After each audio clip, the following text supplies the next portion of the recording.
As Monday draws to a close in Kyiv and in Moscow, here are the key developments of the day. President Biden named his pick for ambassador to Ukraine. He announced that Bridget Brink, a career diplomat and current ambassador to Slovakia, is the nominee for the post that has been vacant since 2019.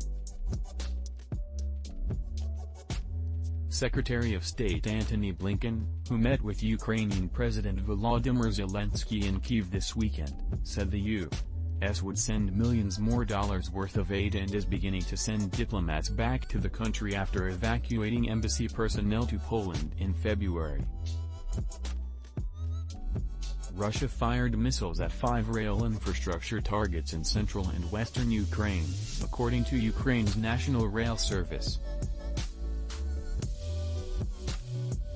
At least 5 people were killed and 18 were injured in strikes at railway stations in the west-central region of Vinnytsia, according to the Associated Press. The strikes cut electricity to several rail lines and delayed passenger service on dozens of trains. The attacks came within hours of a visit by the U.S. Secretary of State and Defense Secretary.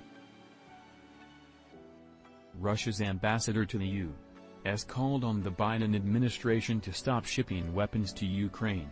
In an interview with state media, Ambassador Anatoly Antonov said he had delivered a formal diplomatic note to contest the arms deliveries.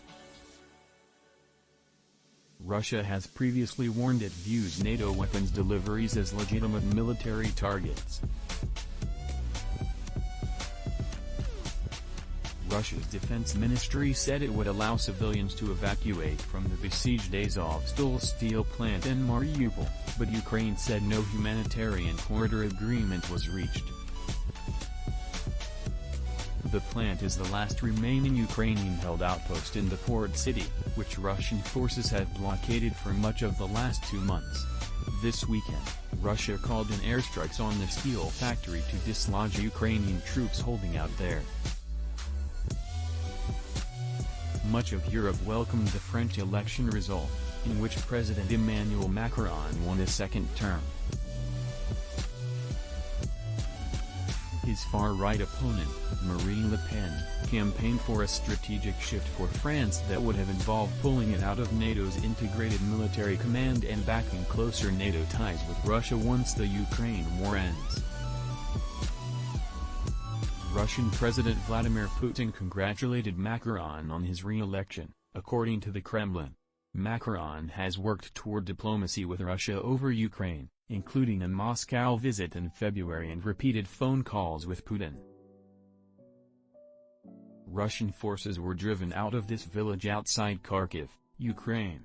How oil funds Russia's war in Ukraine. French zombie comedy Z changes its name ahead of Cannes, at Ukrainians' urging.